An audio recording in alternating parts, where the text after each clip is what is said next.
before this is over, and that will put the fear of God in the rest of the 70 or 60% that are left. Bakit? Sinira mo na din yung buong sistema ng korte.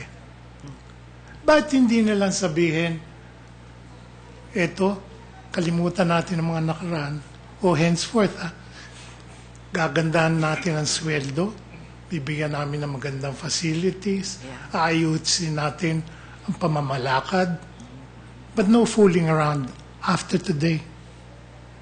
Hindi ba po mas mabuti yun kaysa yung ang ginagawa natin, we are allowing the system and the problems of the system to fester. Pangalawa, yung mga abogado, sila ay may responsibilidad din. At sila din ang mga nasisira kung ang korte ay nasisira. Hindi ba they have as much at stake in this? Yes. As the courts. And they are, in fact, often responsible for much of what is happening in the courts. Yes. Talk to them. Tell them, baka naman pwede. Huwag na natin sasabihin sa mga bugad, sa ating mga kliyente, itong kailangan natin. Yeah. Si judge, may dalawang desisyon. And you have heard this. Yung isa ay pabor sa atin, yung isa ay laban sa atin. Kinakausap po kami ng mga abogado kung ano ang ilalabas. Hindi ba mas mabuti sabihin, Mr. Lawyer, sabihin naman ninyo doon sa mga kliyente ninyo, I will do my best. This is where the law is. This is where our case is. At sa tingin ko, may laban tayo, kaya lang I cannot guarantee results. At huwag tayo hihingi para sabihin, kailangan to ni judge. Yun lang napakalaking magagawa. Pangatlo, sabihin natin kung anong ginagawa natin sa general public. This will make the whole system transparent. And if we are able to do that, then we will spare future generations of what we are going through. I think it is important that we make a start, and the JBC will play a tremendous role in this. Okay. Now, Congressman, ito na lang po ang aking huling tanong. Kasi po baka nagugutom na rin kayo. May sinabi kayong kanina na para natin masugpo ang korupsyon, kailangan taasan natin ang sweldo ng mga hukom at ng mga kawani ng hukuman. Kung gagawin po natin yun, kailangan nating humingi ng dagdag sa ating budget.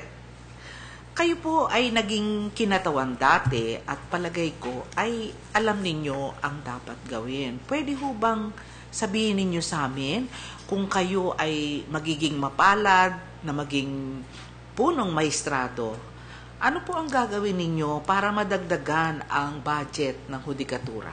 Unang-una, dapat natin pakita kung anong napakalaking capital requirements para sa ating hudikatura. I'm surprised that we are not as computerized as our law offices.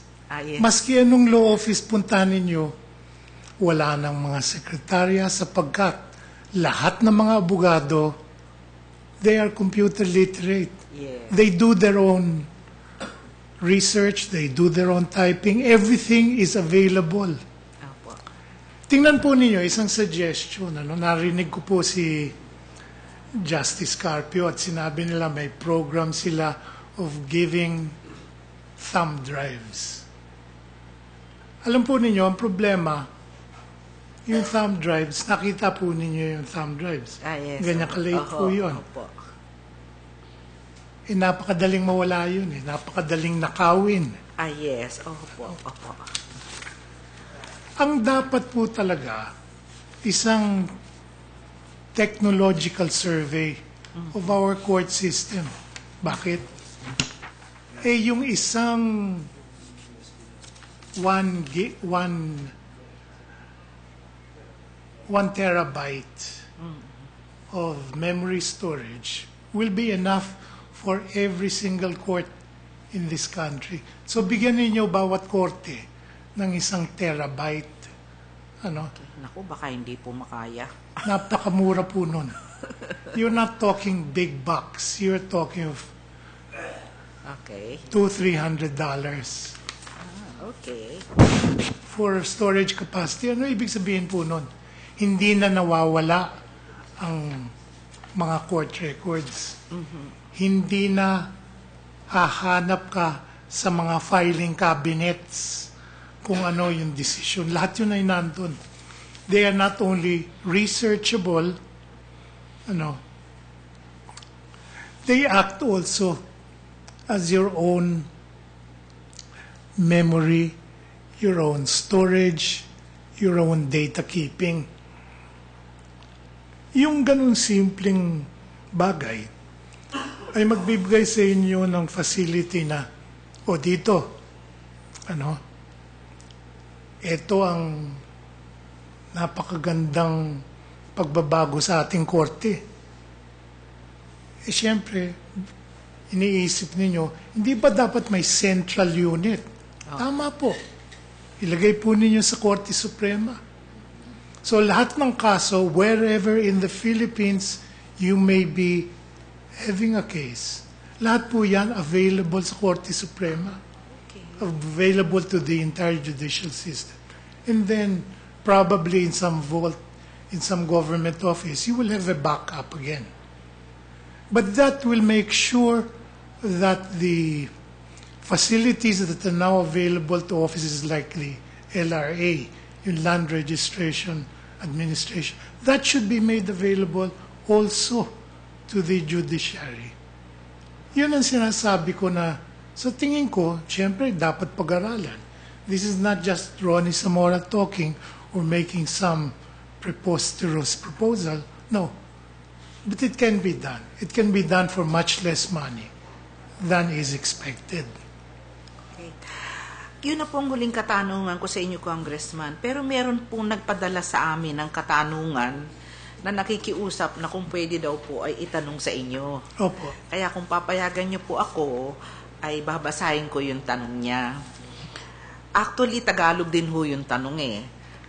Ang sabi, tinatanong po niya kung ano daw po ang naging asosasyon ninyo nung kayo nasa pamahalaan kay dating Pangulong Marcos. At kung kayo daw po ay magiging punong maestrado ng ating bansa, ano daw po ang gagawin ninyo sa mga kaso tungkol sa kanya at sa kanyang pamilya? Ako po ay nagsimula sa gobyerno sa panahon ni Presidente Marcos. Opo. Nandun po ako hanggat napalitan ng gobyerno. Opo. I served in various capacities.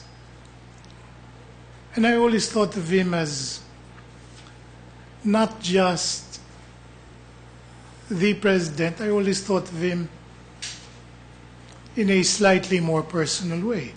I thought of him as a mentor. Yes. Madalas po sabihin sa akin ni Presidente Marcos, kaya kita naman kinakausap sapagkat